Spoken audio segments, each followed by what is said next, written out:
انسان زندگی میں کامیابی کے بہت سارے معیار بناتا ہے اور اپنے آپ کو کامیاب سمجھنے لگتا ہے، لیکن جیسے ہی وہ سمجھتا ہے کہ اب میں کامیاب ہو گیا ہوں تو پھر ایک نئی مشکل اس کے سامنے آ جاتی ہے۔ بہت سارے ایسے لوگ تھے جن کا خیال تھا کہ جس دن گریجویٹ ہو جاؤں گا، BA کر لوں گا، میں سب سے کامیاب آدمی ہوں،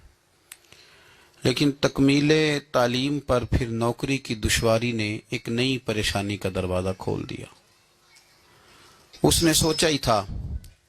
کہ نوکری مجھے مل گئی ہے، اب ہمیشہ کے لیے میرے لیے آسانی ہو گئی ہے، لیکن اس کے ساتھ ہی اس کی شادی کے معاملات شروع ہوئے۔ اس کا خیال تھا کہ شاید نکاح کے فوراً بعد جب گھر بس جائے گا تو پھر ہمیشہ پھول ہی کھلیں گے، روشنی ہی ہوگی، لیکن پھر اولاد کا نہ ہونا ایک نئی پریشانی کا سامان بنا۔ اللہ فضل کرتا ہے اور اولاد عطا کر دیتا ہے، اور پھر اولاد ہونے کے بعد اگر وہ بیمار ہو تو ایک نئی پریشانی، خدا نخواستہ اگر نالائق ہو تو اس سے بڑی پریشانی، اور پھر یہ کہ انسان سمجھتا ہے کہ چلو ان کی شادیاں کر لوں تو میں پھر بالکل فارغ ہوں۔ حالانکہ ایسا بھی کچھ لوگ اور روز یہ کہتے تھے بوڑھے کہ بعد بچے سارے بیاہ لوں میں پھر فارغ ہوں، لیکن کئی میں نے بیچارے اس طرح کے بھی دیکھے ہیں کہ بچے بیانے کے بعد زیادہ الجھ گئے، زیادہ مشکلات کا شکار ہو گئے۔ ایک سے فارغ ہونے لگے تھے تو 15-20 ان کے گلے پڑ گئے، اور مشکلات۔ انسان سمجھتا ہے کہ شاید یہ والی چیز کامیابی ہے، یہ والی۔ میرے بھائی یاد رکھ لیں،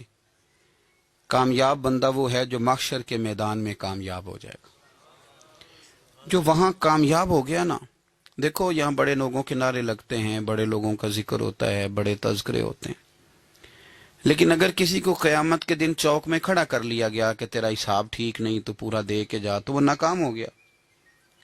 بہت ساری کامیابیاں بھی کسی کام نہیں آئیں گی۔ میرے رسول کائنات صلی اللہ تعالی علیہ وسلم کو اپنی امت کی بڑی فکر رہتی تھی، ایک فکر جو نبی پاک کو بہت زیادہ تھی اور ہر وقت میرے نبی کو پریشان رکھتی تھی، وہ یہ تھی کہ اللہ تعالیٰ میری امت کو محشر کے میدان میں کامیابی عطا کرے۔